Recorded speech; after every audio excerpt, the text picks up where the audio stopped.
Hi guys, welcome back to Mama SOJ vlog. How you guys doing? If you are new here, you are welcome, and if you are the returning subscriber, God bless you as you always come back to watch my video. My people will not be smart, wonder shall never end. And I know some different news now they land for my table, and I see they land, that's why they carry the news to come here to question and with honor. My people, for today's video, I'm going to watch out together with honor. Alright, my people, we could go watch the video to see what really they happen for inside the video, my people. Reliable source. We Olóyè Sunday Adéjẹmọ aka Ìgbòho Òòṣà bí wọ́n ti mí ṣètò ìwé rẹ̀ ní Republic of Benin bí wọ́n mi padà bọ̀ nílé o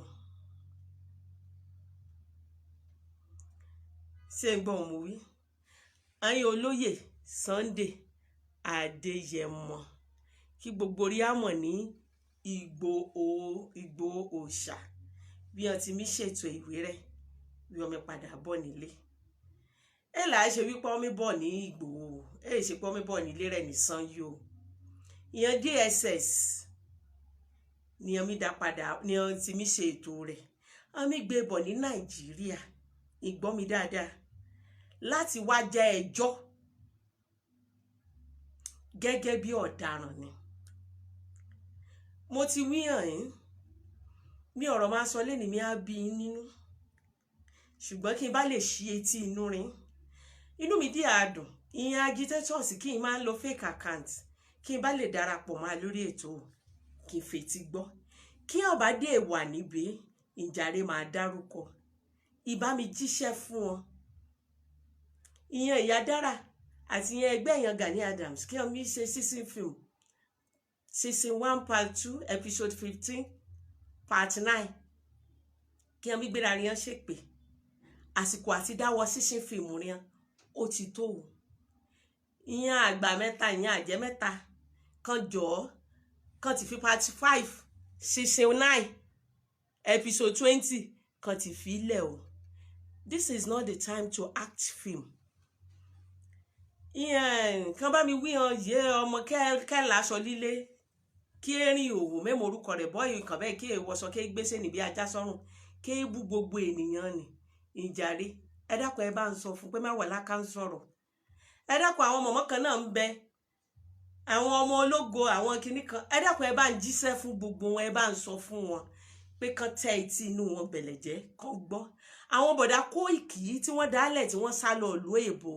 ẹ dákun bẹ́ẹ̀ bá lè rẹ́ni tí ó. Yes, so this one is Zainab Tuban and Auto Gele, my people. No kind of Tuban wey be say e dey for this world wey be say Zainab no dey do am. Na she dey do am by herself, my people. Na dozen na one buy wey be say na one resell am for abroad. Abi na which kind one I want. Make na contact Zainab for na latest Tuban and Auto Gele. The kind of design wey be say una never even jam for any place, my people. Na Zainab and na go forget the latest style and the latest design for Auto Gele and Tuban. Make na contact Zainab if you be person wey be say you dey resell am for abroad abi you just wan buy am many put for house make you dey change am.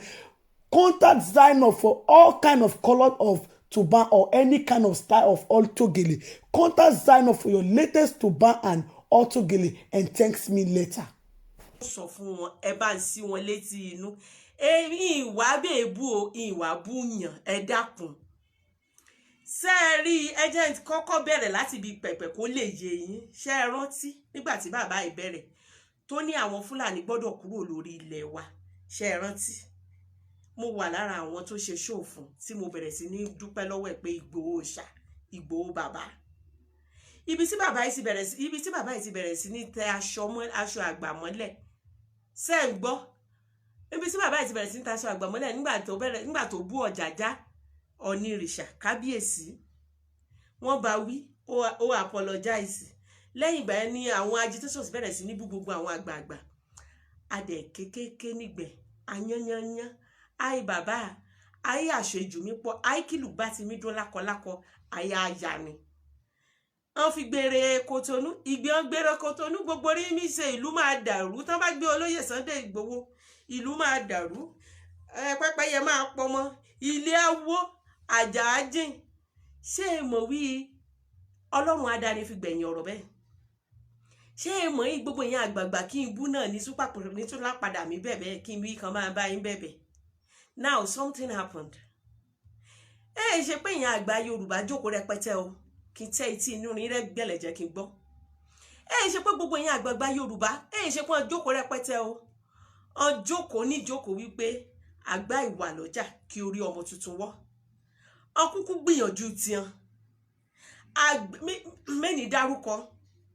because of my source. Àgbà Yorùbá kan kó jẹ́ gbajúgbajà kí ìyẹn èèyàn ti mọ̀ kó ti jẹ́ olórí orílẹ̀-èdè rí. Òun ló rán one army general ó rán lọ Kòtónú. Lẹ́yìn ìgbà kó ti lọ bá president Nàìjíríà kó lọ bá Ìgbòho bẹ̀bẹ̀ wípé kan jọ kan dáríjì ìmá yá mi létí inú rí o torí mi sọ wípé kò sí nǹkan táwọn àgbà ilẹ̀ Yorùbá mi ṣe o ṣé mi ariwo ní mípa ní kọ́nà yàrá rin. Wọ́n lọ bá president bí president ṣe kọ́kọ́ sọ ọjọ́ kìíní àná bó ṣe pé Ọọ̀ni Ìrìṣà wá sí Àbújá kó sọ wípé kan lọ wọ́ ní Ìgbòho pé nǹkan kó dáwọ́lé ní ké drop ẹ̀ kí gbogbo orin bẹ̀rẹ̀ sí ní ṣẹnu ṣàpàṣàpà kí n bẹ̀rẹ̀ sí ní bú orí adé ìyẹn agitators ni mo mi sọ o ká mi bá ewì ń bẹ̀ pé ọba Ifẹ̀ ò dáyé ibi ojúmọ́ ti ń mọ́ wá Ọọ̀ni Ìrìṣà ni mí bù ú kí n wí ká mórí wá ká mọ́rùn wá ṣe ìrántí. Bẹ́ẹ̀ náà ni bàbá ṣe lọ bá president ní kó sọ fún kó bá mọ̀ wípé òun fẹ́ kó plead on his behalf ké drop agitation ìranù kò mí ṣe. Ìdí kí mo fi sọ wípé agitation ìranù ni wípé kéèyàn bá ṣe agitation kéèyàn bá sọ wípé òun fẹ́ kúrò láàrin ìlú torí gbogbo ní mi sọ̀rọ̀ bẹ́ẹ̀ imi wí èwà guilty imi wí kílẹ̀ṣẹ̀ rẹ̀ is not a criminal. Let me tell you his offence. Constitution Nigeria ó ti kọ síbẹ̀ pé nobody must try to cause to do anything or to cause any uprising that will cause division of the Federal Republic of Nigeria. Pé ẹsẹ̀ ní gbọ́dọ̀ sọ̀rọ̀ níwá wípé kan pín tàbí kéde awuyewuye wà nínú constitution. Then you don't declare another state within a sovereign or in a sovereign state.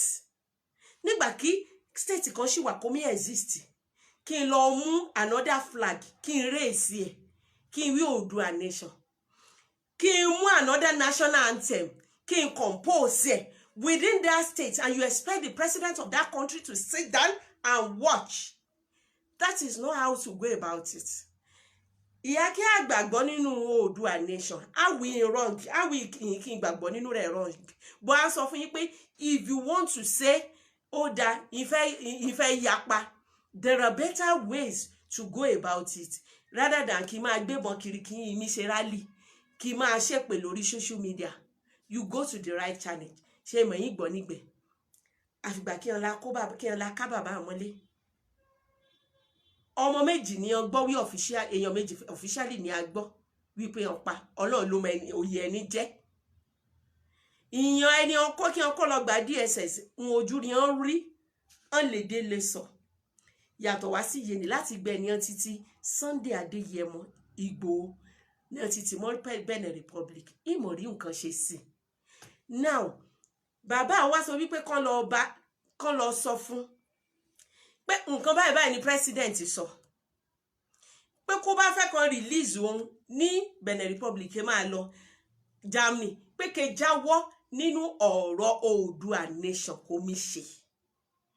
níwájú ènìyàn àtọ́lọ́ bí ọ̀dẹ̀ bí wọ́n ṣe bá máa sọ̀rọ̀ kí lè mọ̀ ẹ́ ó ti mẹ́wọ̀ uniform ẹ̀wọ̀n aṣọ ẹ̀wọ̀n ni wọ́n ti dá fún lọ́hùn gbogbo ní kí n mi tanra rí ìkúkú débẹ̀ gbogbo ní kí n mi pera rí ní agitation ṣẹ̀ṣẹ̀ ní rán delegate rébẹ̀ kí n la kí wọ́n ti dáṣọ ẹ̀wọ̀n fún kódà ẹni ọ̀rọ̀ lọ fún lówó lọ́jọ́ ni ó dẹ̀ gbọ́ sí ọ lẹ́nu ó gbà sí ọ lẹ́nu ó sọ wípé òun á drop ẹ̀ á mọ bí Kóìkí àti ìyan yòókù bí wọ́n ṣe àmọ́ wọn ṣe àmọ́ pàdé wọn ṣe torí lẹ́yìn ìgbẹ́ kí n bá rántí ẹni bá ń bá update nípa Sunday Ìgbòho kó bá mi bá lọ ẹ̀yìn ìgbẹ́ ni lọ́ọ̀yà sọ̀rọ̀ kó sọ wípé Ìgbòho sọ wípé anybody kó bá fẹ́ ṣe agitation kí mọ́ fi orúkọ ń ṣe kí ẹ fi orúkọ ara rẹ̀ ṣe even BBC Yorùbá ó gbé nígbẹ̀ pé Ìgbòho sọ wípé anybody kó bá fẹ́ ṣe agitation kí mo fi orúkọ ṣe kí o fi orúkọ ara rẹ̀ ṣe ṣàdédé ni a rí Koiki kó ṣe live program kó debunk kó Ìgbòho sọ bẹ́ẹ̀ pé they should not mind gbogbo yẹn ni mi sọ wípé Ìgbòho sọ wípé òun máa drop agitation a rí gbogbo yẹn agitation alligators àbí kí n pera rí kí n bẹ̀rẹ̀ sí ní ṣe show to that effect kí n bẹ̀rẹ̀ sí ní ṣépè forgetting that inú yàrá rí ni wà ọmọ ọlọ́mọ kó níyà kó ní ọmọ kó níyàwó ó wà nínú àtìmọ́lé kí omi wá release àsìkò gbẹ ní FFK being a lawyer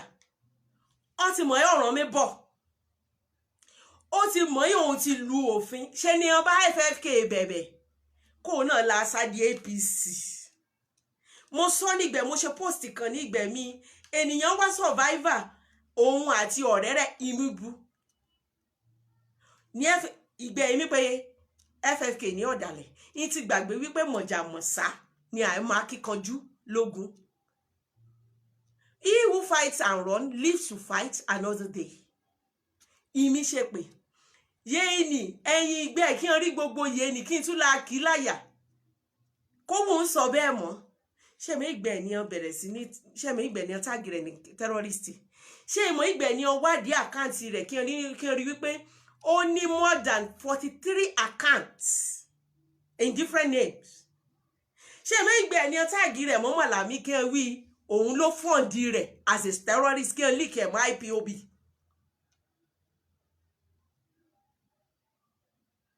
Now, because of that, because of nǹkan kí n alligator ní under Koiki kí n ṣe kí n mi pariwo kí n mi kó bá kí n aṣá àbàtì ẹ̀jẹ̀ àti mi gbé bọ̀ ìyẹn DSS ẹ wà lé fún Christmas o ìmọ̀ràn ọmọ bọ̀ lé fún Christmas ẹ wà lé ọdún tuntun o ọmọ gbé bọ̀ ní Nàìjíríà láti wá try ẹ̀ gẹ́gẹ́ bí terrorist àmì sọ fún nígbẹ̀wí ẹ̀ṣẹ̀ nílé bá ìjọba jà ìmí ṣe wípé kì í ṣe ọ̀daràn kí orí Facebook ní ti ada wí èé ṣe ọ̀daràn bẹ́ẹ̀ kí court ní ti ada wí èé ṣe ọ̀daràn ojú rí aláṣẹ o àmọ́ ẹ̀bẹ̀ mo fẹ́ bẹ̀ torí àní mi pè ní ọ̀tá Ìgbòho mo dẹ̀ máa ń sọ mo wà lára yẹn ní like bàbá Àjùláyé ẹni bá rí first post mi about him àmọ́ mo mi sọ èmi ni mo fẹ́ràn rẹ̀ jùlọ láyé omi bọ̀ bẹ́ẹ̀ o abẹ́ lábẹ́ alága àti gbogbo ilé a fi orúkọ yẹn alálẹ̀ bẹ̀yìn a fi orúkọ ọba ládéládé a fi bẹ̀yìn orúkọ a fi oyún inú a fi bẹ̀yìn a fi alálẹ̀ ilẹ̀ Yorùbá a fi bẹ̀yìn a fi orí ọmọdé a fi bẹ̀yìn a wá fi ọmú kí Sunday Ìgbòho mu ọmú ìyá rẹ̀ a fi bẹ̀yìn a fi ìkúnlẹ̀ abiyamọ ìyá Sunday Ìgbòho a fi bẹ̀yìn bẹ̀rẹ̀ látorí Koiki títí dé orí ọmọ ológo àbọ̀ ọmọ ọlọ́pẹ́ kí n pera ní àti orí mọ̀mọ́ kan bẹ́ẹ̀ kó wí òun Yorùbá wuyì kọ́ bọ́ sínú òjò kó mi ṣépè lọ́jọ́ sí ìwé òkè kúrò nínú òjò kẹ́mọ́ fòjò para rẹ̀ ìmọ̀ṣe ṣòfò ìmọ̀ṣe ṣó ìranù àtúnṣe mi bẹ́ẹ̀ kọ́ ló ń jẹ́ kí n gbọ́ bí a ṣe bẹ́ẹ̀ rè kí n tì sí pápẹ́ ìmọ̀ṣe ṣòfò ìmọ̀ṣe ṣó ìranù ìmọ̀ṣe free Sunday Ìgbòho now ìmọ̀ dànù sí lọ́rùn ìmọ̀ṣe yẹ̀yàn IPOB ṣe kí ọlá mi pànìyàn ṣé tí mo bí wọn mi fi try kánú bẹ́ẹ̀ gbogbo nǹkan kí wọn ṣe gbogbo ilé kí ọjọ́ èèyàn kí IPOB pa ṣé mọ̀ pé Kánú lómi jẹ́jọ́ ìjọ mo fọ lọ́rùn bẹ̀ ǹjẹ́ kí abiyamọ ìdé ìjèrè ọmọ rẹ̀ kí n bá yín súnmí ṣe ó ti wálé ìjú àṣẹ rally ìfẹ́ cause any uprising ìfẹ́ dá wàhálà lẹ̀ ọmọkùnrin ọmọ ọlọ́mọ kó níyà kó níyàwó kó lọ́mọ láàjìyà rẹ̀ o kọ́nà yàrá rin ni a dúró sí o Koiki dálẹ̀ omi ṣe ẹ máa sá kábàkàbà wọn á pa yín látẹ̀yìn nígbà ó kó oṣù kan kó ti mí wojú ilẹ̀ ṣé mi ó kàwé ju bàbá lọ ó kú oṣù kan ó kú kíní ó sá lọ o ó sáré ìlú òyìnbó o bàbá Akíntóyè kó pe 1 million rally ní UK kí Amẹ́ríkà ni ṣé ìmọ̀ ìyẹn ni wà níbẹ̀ up to 50 FFK ó ti gbára rẹ̀ lẹ̀ o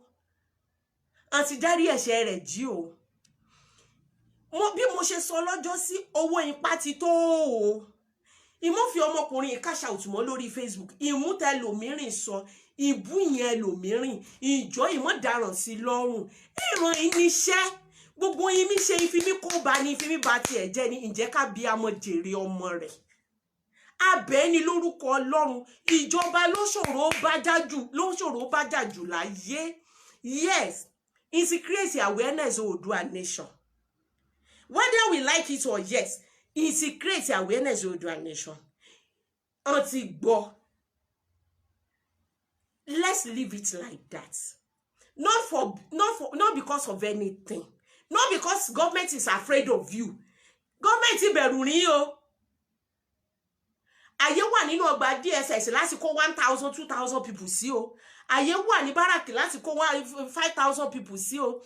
ṣe wípé mo bí bá gọ́ọ̀mẹ̀ntì bẹ̀bẹ̀ o na gọ́ọ̀mẹ̀ntì ní anything láti gbé yín o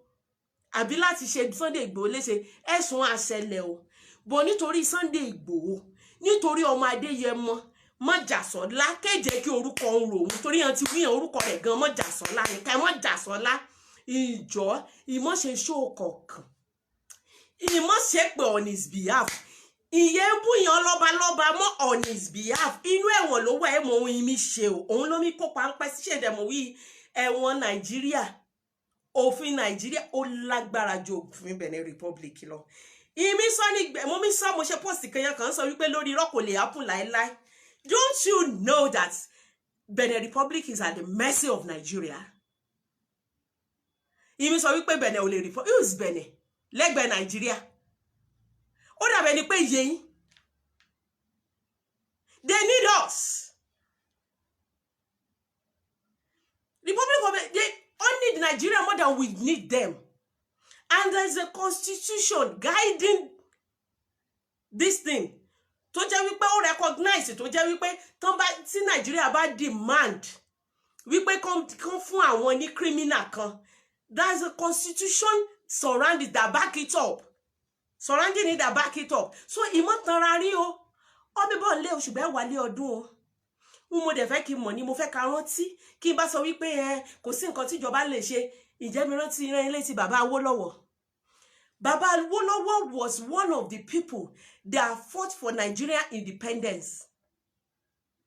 he was one of the first elites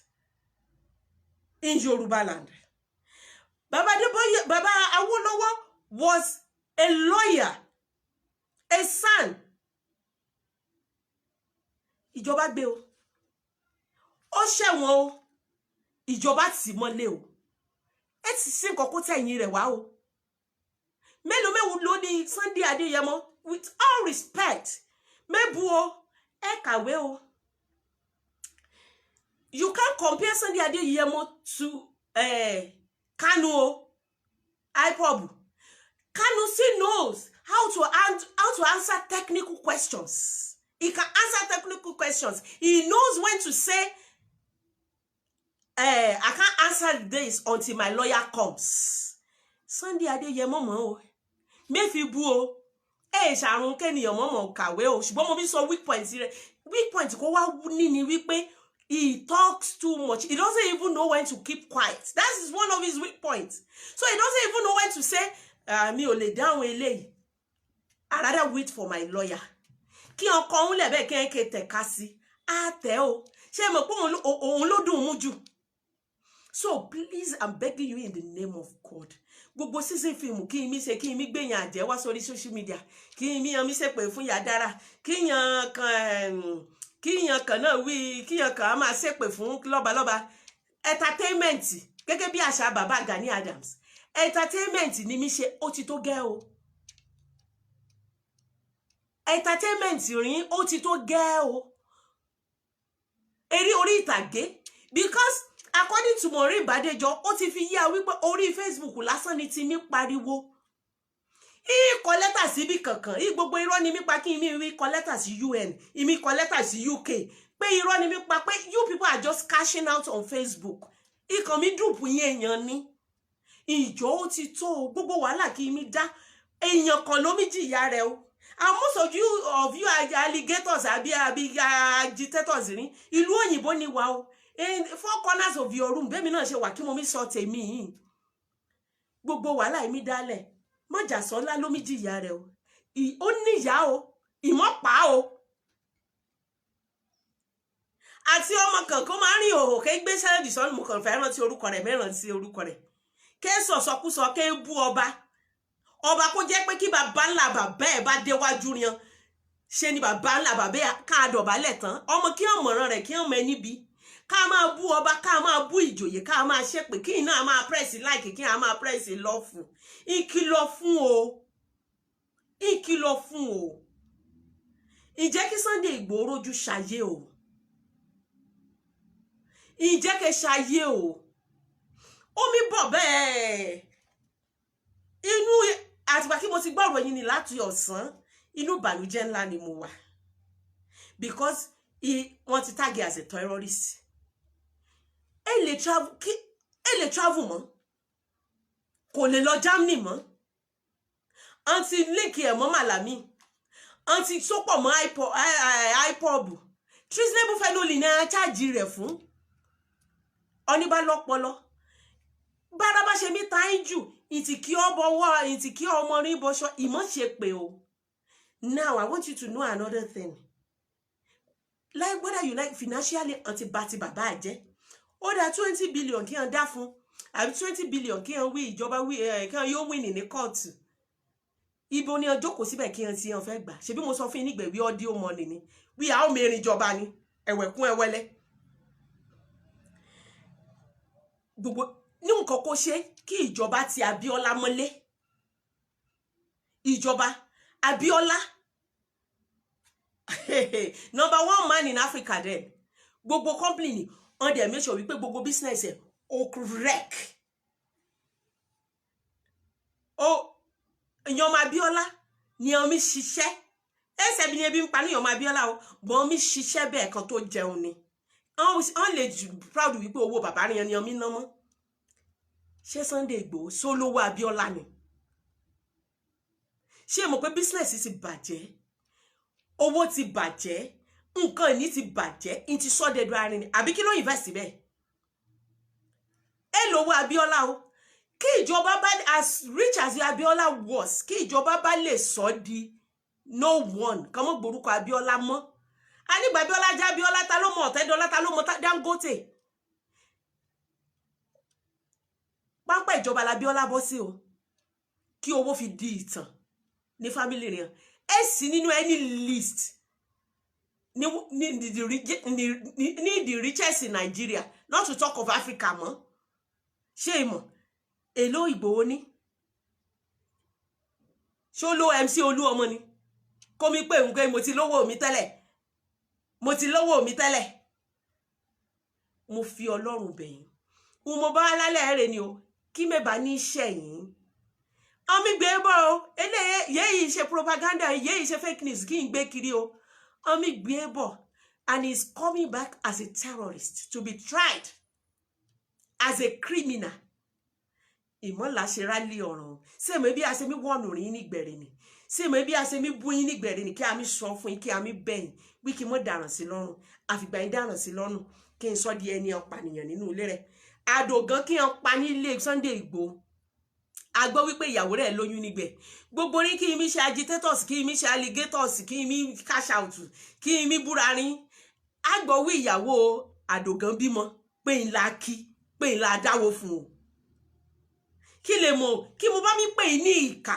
kí lè mọ̀ ìkà ní òun rẹ̀ Awíkókó àti Awíkókó torí ọ̀rọ̀ owó, òun náà mi ṣe fíìmù tiẹ̀ lọ́wọ́. Torí ọ̀rọ̀ owó bẹ́ẹ̀ ló ṣe mi bá gbogbo ará Ìgàngán jà. Kí ni ará Ìgàngán wí ke mo gba owó mọ́ on their behalf, ke mo forúkọ rin ogbowó, kọ́lá mú ẹni ẹlẹ́ni ṣe Jábélé àbí Jóbélé àbí kí lórúkọ má kan bẹ́ẹ̀, kàn sọ pé jẹ́jẹ́ tiẹ̀ lómi lọ.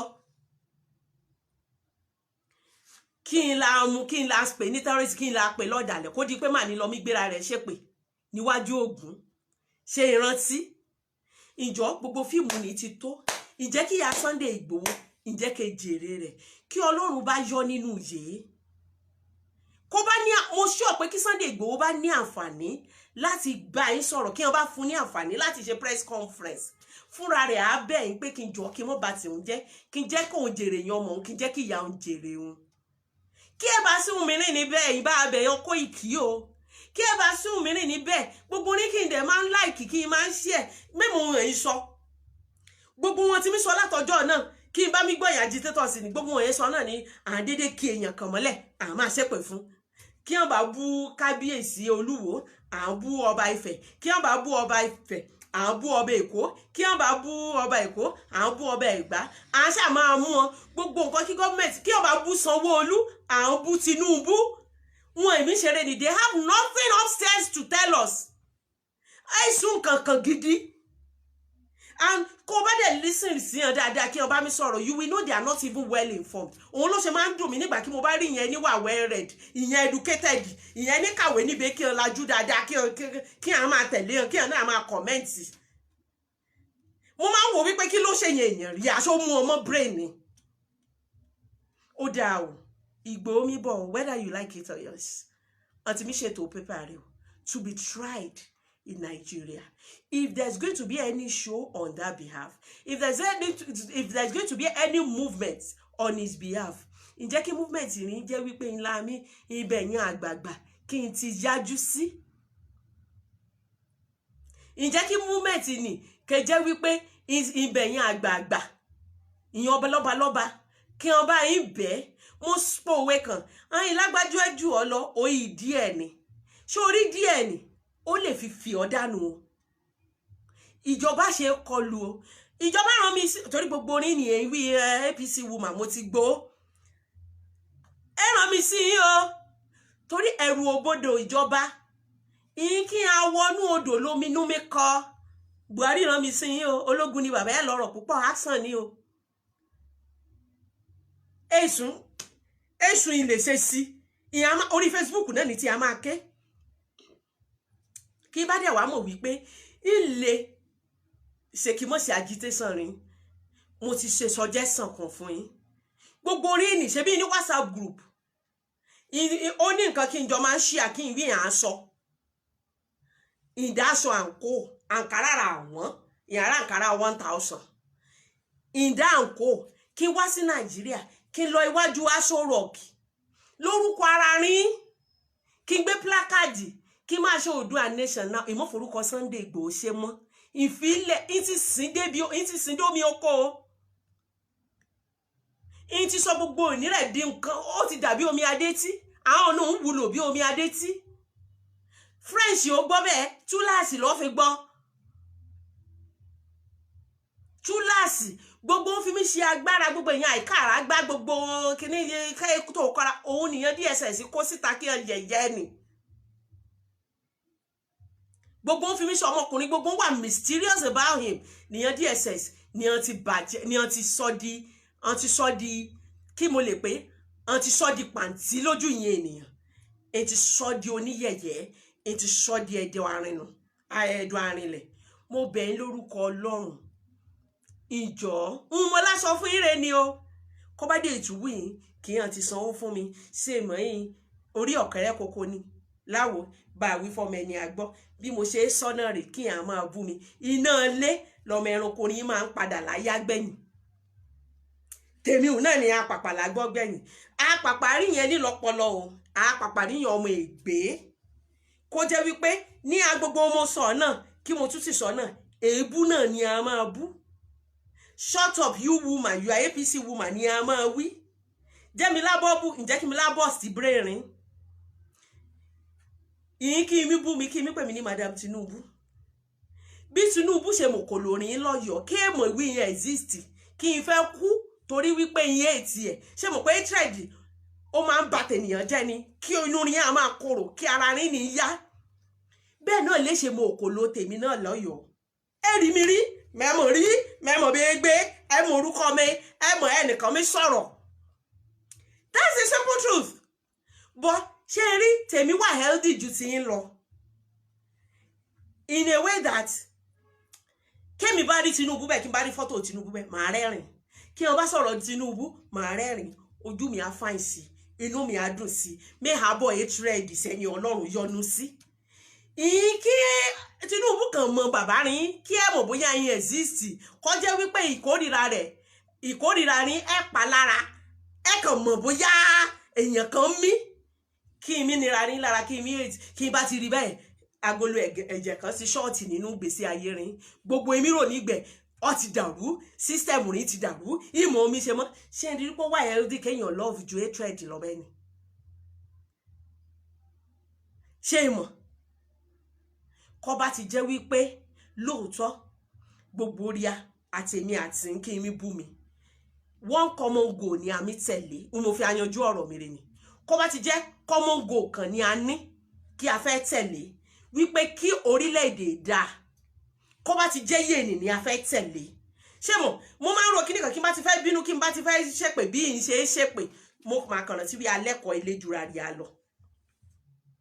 màá wá wò wípé àtìyẹn ní mi bú mi àtèmi kí mo mi sọ̀rọ̀ we have one common interest ìgbà wo ni Nàìjíríà dá ìgbà wo ni Nàìjíríà á better that is it òun mi sọ àdọ̀tọ̀ ara rí ara ni kó bá ti jẹ́ bẹ́ẹ̀ ni àti wípé ìgbà wo ni Yorùbá náà kí ìyá náà á bẹ̀rẹ̀ sí ní rule bí ìyá Hausa ṣe mi rule kí apá ọ̀dọ̀ rí a náà ká wà developed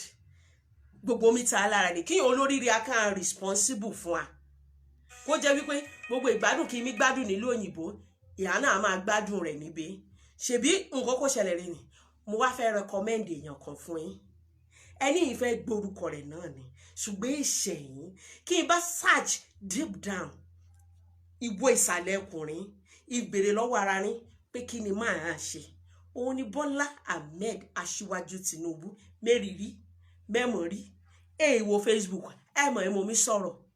ṣùgbọ́n ìtara kémi ní ni wípé mo fẹ́ kí Nàìjíríà dá mo fẹ́ jèrè Nàìjíríà mo fẹ́ kí ìyàn ọmọ mi ṣe rere ní Nàìjíríà mẹ́fẹ́ kẹ́ dìgbà kí èèyàn bá travel rè lóyìnbó kan tó ṣe rere mo dẹ̀ wá wò sàkún mo ti pariwo pé kí ìyàn ọ̀dọ́ fọ́ọ̀mù ẹgbẹ́ mo ti pariwo pé kí ìyàn ẹ̀dán kan kóra ní ọjọ́ kan fẹ́nìkan lẹ̀ níwọ̀n ìgbà kí àti ní a ní ẹnìkan kó understand Nigeria better a ní ẹnìkan kó bẹ̀rẹ̀ from the scratch a ní ẹnìkan kó jẹ́ wípé kí ọba mi sọ̀rọ̀ nípa economy oyè a ní ẹnìkan kó jẹ́ wípé is making people a ní ẹnìkan kó máa ń jẹ́ wípé ṣèyàn tọ́ọ̀gì nìkan ló máa ń pè wá sí politics omi pè yẹn elite èèyàn scholars intelligent people with brain omi fún àwọn wá yèso mọ̀ Ọ̀ṣínbàjò tẹ́lẹ̀ ìwọ ìgbà kí Ọ̀ṣínbàjò ṣe vice kọ́kàn délé fún Buhari nígbà ara Buhari yá within few days ìwọ changes kò ṣẹlẹ̀ ta ló mọ̀ Ọ̀ṣínbàjò freedom tẹ́lẹ̀ ta ló mọ̀ wípé irú ọpọlọ ni wà Sanwó-Olú I give it to him anytime any day bí ṣe mi bú Sanwó-Olú tó the man is as loving as calm as anything still doing his job. He's never bitter. He's never asking for his own pay pound of flesh. But you people hate me, I won't do anything. He's still delivering. Ara Aregbe. Bí ìjà ṣe ń ṣẹlẹ̀ tó láàrin Aregbe àti Oyetola. Baba Aregbe is still very, very intelligent. Oyetola, you show more. Very peaceful man, Lọ́ṣùn. Ṣé mo wí pé Òṣogbo ni wàhálà ní ìbá ti kọ́kọ́ bẹ̀rẹ̀ nígbà kí èèyàn dúlọ́ms kan lọ àtàkì mọ́tò Oyetola but immediately ló disregard he sponsor talks ni ọ́ ikọ̀ mọ́ gbé ọ́ so many people even Fáyẹmí of Ekiti nobody should call me for now please stop calling me for now if you are online I can't pick your call now even Fáyẹmí of Ekiti Baba Tinubu made him. Kí ni láyé ó ṣe? Kí ni lápè ní ẹ̀ṣẹ̀ rẹ̀? Ìmọ̀ jẹ́ ká máa sọ wípé ọ̀pọ̀lọpọ̀ rí àhesọ Tinubu did this, Tinubu did that. Òun ni àmì gbọ́. Personally ẹlòmíì rírí, personally ẹlòmíì ẹ̀ẹ̀kántà rẹ̀ rí. Ǹjẹ́ kè ṣe? ǹjẹ́ kan ṣe ó dá credible candidate mìíràn wo ni níbẹ̀ mo ti wò around ẹlòmíràn wo ni níbẹ̀ kí wọ́n lè fà kalẹ̀ àmì sọ wípé èèyàn Fúlàní ọ̀n ti sọ adẹrú tán pé àfẹsẹ̀rú Fúlàní mọ́. My people, now the video night on a new watch finish, so on see what happen for inside the video. Alright, my people, I would like to end the video for you. Make una let me know waiting on a thing for the comment section, and if una never subscribe, make una subscribe so that I no go miss any latest gist we I upload. On a bye bye till I come on our way next time. Bye guys, catch my next video. Bye guys.